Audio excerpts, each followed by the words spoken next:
Today I'm going to talk about the paper Finding the KT Partition of a Weighted Graph in Near Linear Time, and this is joint work with Simon Apers and Pavel Gawryczowski. So the main object that we're going to be talking about today is cuts in graphs.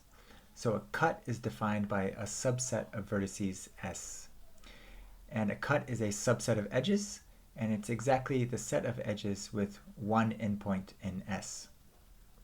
So in this example, the cut defined by the set of vertices 6, 8, and 10 is the set of edges shown in red. So these are the edges with exactly one endpoint in the set. In this example, we have an unweighted graph.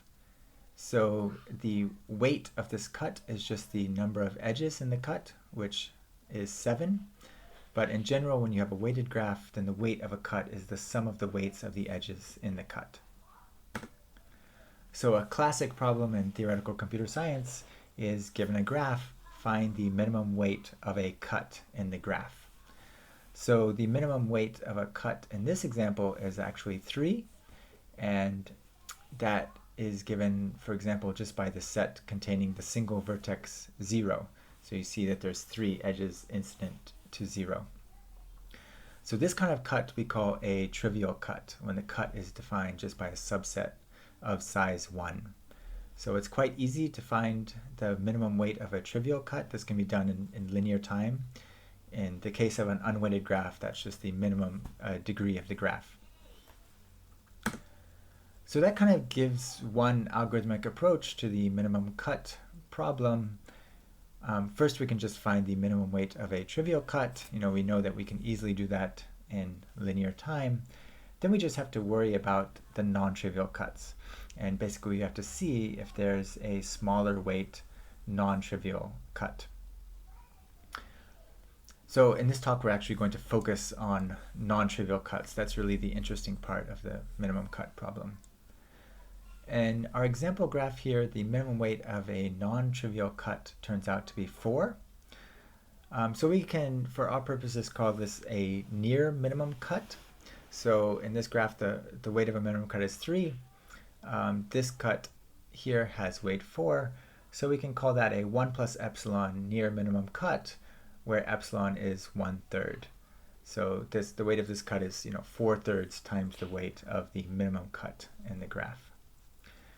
So that's what we're going to be dealing with in this talk, is near minimum non-trivial cuts. So this graph actually has 3 non-trivial cuts of weight 4. The cut defined by the subset 0, 1, 2, 3. The cut defined by the subset 4, 5, 6, 7. And the cut defined by the subset 8, 9, 10, 11. Okay, so now we get to one of the words in the title, what we're actually going to be studying here, and that's the KT partition. So what a KT partition here, I've illustrated it by the colored circles. It's a partition of the vertices, and it's the coarsest partition of the vertices that respects every non-trivial near minimum cut. So what that means is that if S defines a non-trivial near minimum cut, then every set in the KT partition is either contained in S or contained in the complement of S. Okay, so you see that these colored circles here have that property. Okay, so another way you can look at the KT partition, perhaps a bit more formally, is that every cut defines a bipartition of the vertices. So for example, this red cut here defines the bipartition where one set is 0, 1, 2, 3, and the other set is all the other vertices. And the KT partition is, which I've shown here on the left, this is at most this bipartition in the natural partial ordering on partitions. Okay, so what that means is that every set on the left is contained inside one of the sets in the partition on the right. Okay, so that defines a natural partial ordering on subsets. So on partitions. So the KT partition is less than every the bipartition corresponding to any near minimum cut in this partial ordering, and it's also the largest partition, which is less than every bipartition corresponding to a near minimum non-trivial cut. Okay, so that's the KT partition. What's the use of a KT partition? It was introduced by Kobayashi and Thorup. That's why we call it a KT partition. And it was used in their near linear time deterministic algorithm for minimum cut on simple graphs. And the usefulness of the KT partition for the minimum cut problem is that when you contract the sets of a KT partition, of course you will preserve all non-trivial near minimum cuts. That's just by definition of the KT partition. But the kind of neat fact is that after you contract these subsets, when the initial graph is simple, the number of edges in the multigraph that is formed after you contract the sets of the KT partition, the total number of edges is order n. Okay, so now you have a multigraph with order n edges, which has the same, if the minimum cut is achieved on a non-trivial minimum cut, the minimum cut value of this contracted graph will be the same as the original graph. So now you just have to find the minimum cut in a graph which is order n edges. Okay, so that's how the algorithm of Kobayashi and Thorup works via this KT partition. So the main result in our paper is a near linear time randomized algorithm to find the KT partition of a weighted graph.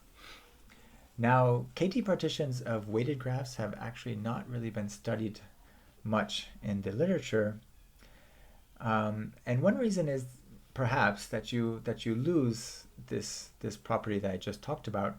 So actually you can show that when the edge weights of a graph are between 1 and tau, the total weight of edges after you contract the sets of a KT partition in a weighted graph is order tau times n. And this may not be so useful for classical algorithms, but this actually turns out to be exactly what is needed for quantum algorithms for minimum cut. So this was used in a previous paper of myself and Simon to give quantum algorithms for the minimum cut problem. And what we showed in that paper was that, again, when the edge weights are between 1 and tau, there's a order square root of nm tau plus n to the 3/2 time quantum algorithm for minimum cut and the adjacency list model. So again here, n is the number of vertices, m is the number of edges, tau, the weights of the graph are between 1 and tau. And so you see this has this kind of ugly n to the 3/2 term here, and using the result of this paper I'm talking about today, it improves the running time of this quantum algorithm to just order square root mn tau. Okay, but of course what I'm talking about today is purely classical. We just give a randomized algorithm for this problem, for this KT partition problem. Okay, so that's the main application. So now let me say something about the proof. Okay, so kind of the starting point for our algorithm is this basic observation that a KT partition can be defined by just order n near minimum cuts. Okay, so what I mean by that is, there is a set of just order n near minimum cuts. You take the refinement of the bipartitions given by those near minimum cuts, and that gives you the KT partition. Okay, and this is pretty easy to see existentially. So, the KT partition can contain at most n sets. That's just because it's a partition of n elements. We have n vertices. So we can construct the KT partition as follows. We just initialize ourselves with the trivial partition, which just has one set, And now we sequentially go over all non-trivial near minimum cuts until we find one which doesn't respect our current partition, one which non-trivially intersects our current partition. And then we just update the partition so that it respects that bipartition, corresponding to that near minimum cut. Now, when you update the partition, it's going to increase the number of sets in the partition by at least 1. So this update can happen at most n-1 times, since we started out with 1 set. So that actually means that there will be a set of n-1 cuts that will actually define the KT partition. Okay, so this is kind of a starting point, but this is a very existential proof. Of course, for an efficient algorithm, we don't have time to just go over all near minimum cuts. Okay, so so let me define a term. So a set of near minimum cuts whose refinement is the KT partition we call a generating set. So we've basically just shown that there's a generating set of size n-1, but now we want to find a generating set efficiently. Okay, so to do that, we're going to make use of Karger's framework. So this was developed in Karger's randomized near linear time algorithm for minimum cut. And in this framework, you represent near minimum cuts in terms of spanning trees of the original graph. So here we have the same example input graph on the left and a spanning tree of that graph. And if we go back to our cut defined by the red set here on the left, so you see that this spanning tree just contains 2 edges of this cut. So in this case, we say that this cut 2 respects the spanning tree. Okay? And actually, any 2 edges of the spanning tree define a cut. Okay, so I've drawn the root vertex in blue here, and you see the two edges in red. So if I remove those 2 edges, then we have 3 connected components. And we can form a bipartition from these 3 connected components by taking the set that contains the root, that's one side of our bipartition, and then taking the union of the other 2 sets, that's the other side of our bipartition. Okay, so in this way, any 2 edges of a spanning tree, they define a cut in the original graph. So we also need to consider 1 respecting cuts. So, similarly, if I remove the single red edge here in this picture, then I just have 2 connected components. So this also defines a bipartition of the vertices and corresponds to a cut. So a 2 respecting cut contains at most 2 edges of the spanning tree. So you could have this case where you just contain 1 edge, or you could have the previous case where you contain 2 edges. So I'm going to focus on the case where you contain 2 edges. These 1 respecting cuts are kind of easy to deal with. Okay, so a key lemma of Karger is that there's a randomized near linear time algorithm that constructs a set of order log n spanning trees such that every near minimum cut 2 respects at least 1 of them. Okay, so this is heart of an important piece of Karger's near linear time minimum cut algorithm. And these trees, beyond their original purpose, they actually provide a very useful data structure for working with near minimum cuts. And that's kind of the fashion in which we're going to use these trees today. Okay, so I have to introduce 1 more object, and that's what we call the 2 respecting graph.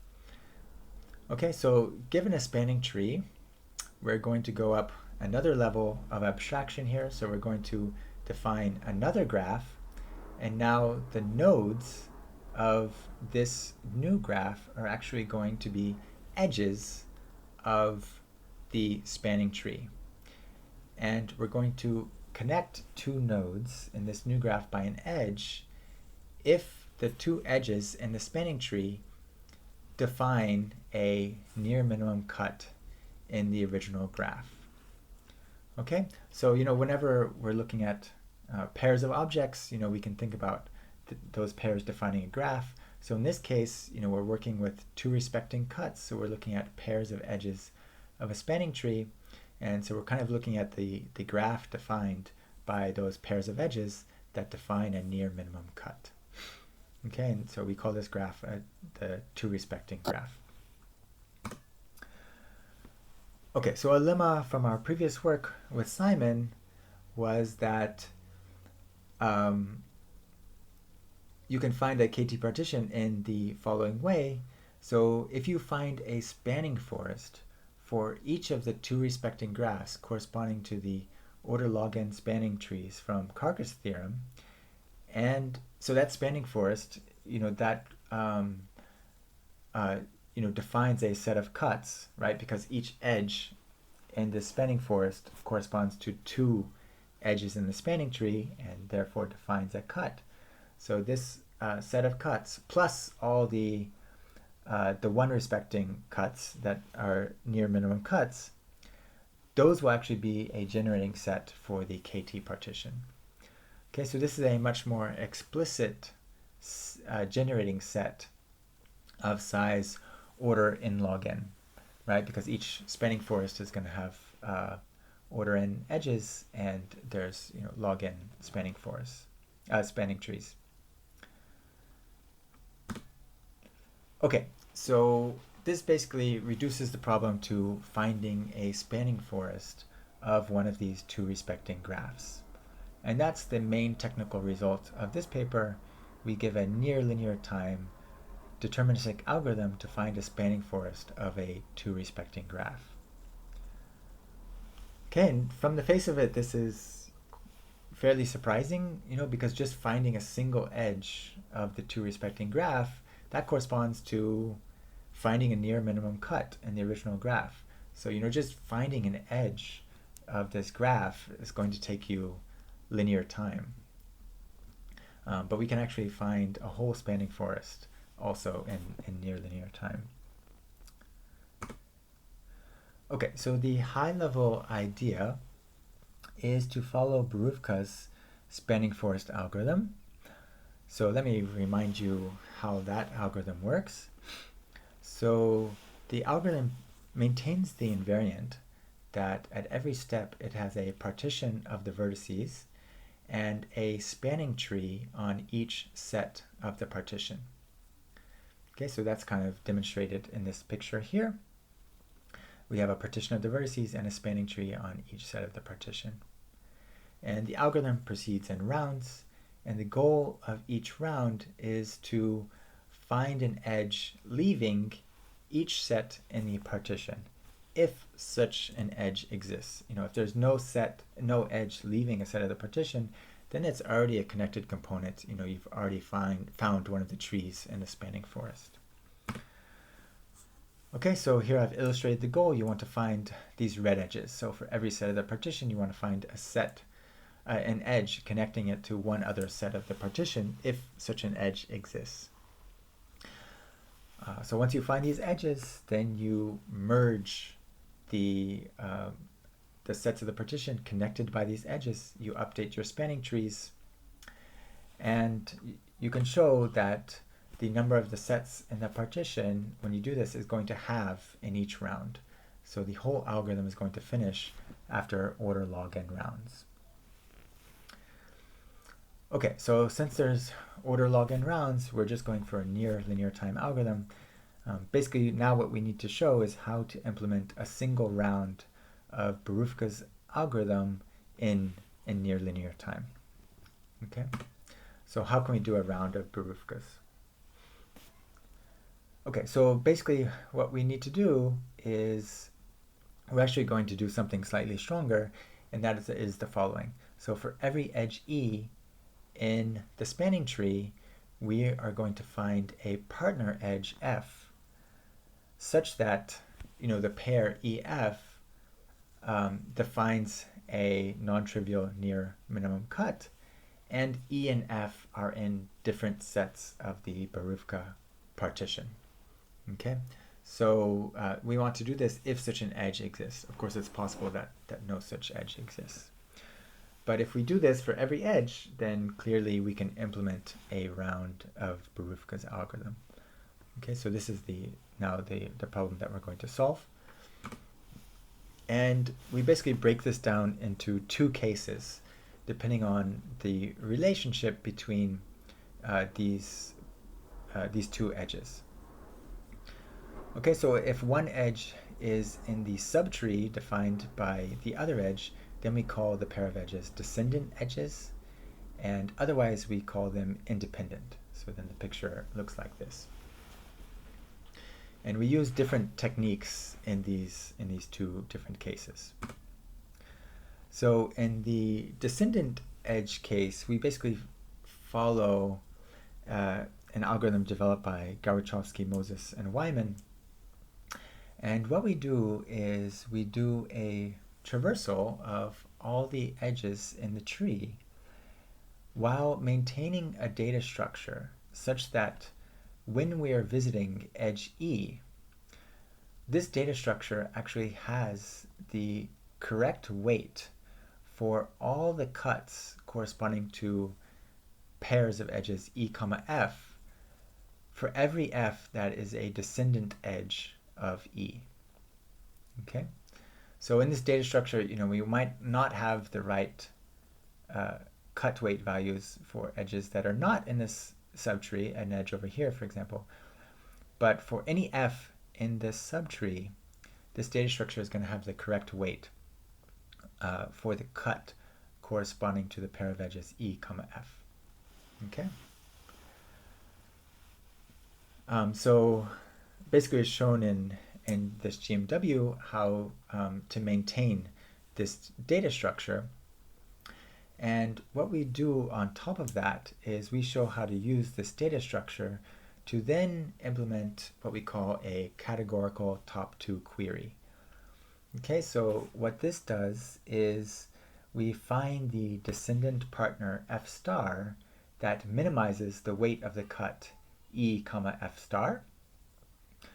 Okay, now the problem with this is that F star could actually be in the same set of the Boruvka partition as E. Okay, so what we then also do is we find the minimizer, so the edge G that minimizes the weight of the cut corresponding to E, G, such that G is in a different set of the partition to F star. Okay, and now that means that if E does have a partner G that does define a near minimum cut, and such that G is in a different set of the partition, then either we will find such a partner instead in item 1 or in item 2. Okay. So that's how we handle the descendant edge case. For the independent edge case, we do something different. So first we find a heavy path decomposition of the graph. So to do that, we start at the root, we go to the child whose subtree has the most vertices, and we keep doing that until we reach a leaf. Then we remove, that forms our first heavy path, those edges, we remove all those edges, and repeat the same process on the forest that remains. So I've illustrated a heavy path decomposition with the different colors here, so that shows the paths in our heavy path decomposition. And the key fact about a heavy path decomposition that we need is that for any vertex in the tree, the path from that vertex to the root intersects just order log n many heavy paths. Okay, And for the independent edge case, we follow an idea of Mukhopadhyay and Nonkai and their minimum cut algorithm to process pairs of heavy paths together, edges on pairs of heavy paths.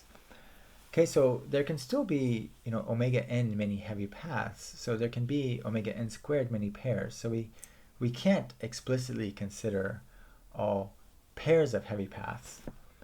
But it turns out that because of this property, that a path from any vertex to the root intersects only order log n many heavy paths, what that means is that an edge of the original graph can only contribute to cuts corresponding to order log squared n many pairs of heavy paths. Okay, so an edge of the original graph is really only relevant to the weight of a cut of order log squared n many pairs of heavy paths. So this kind of reduces the effective problem size to just order the number of edges times log squared n. Okay, so then we're able to solve each problem corresponding to a pair of heavy paths in a way using ideas from what we just talked about, so by implementing a data structure that again supports these categorical top two queries. Okay, so this algorithm is slightly more involved, so I won't be able to go through all the details here, so I can refer you to the paper for more on this part. Okay, so in summary, we give a near linear time randomized algorithm to compute the KT partition of a weighted graph. The technical heart of our paper is a near linear time deterministic algorithm to compute a spanning forest of this two respecting cut graph. And our main application is an order square root of mn tau time quantum algorithm for minimum cut in the adjacency list model, again when the weights of the edges are between 1 and tau, and this basically knocks off n to the 3/2 term from previous work. Okay, thanks very much for listening.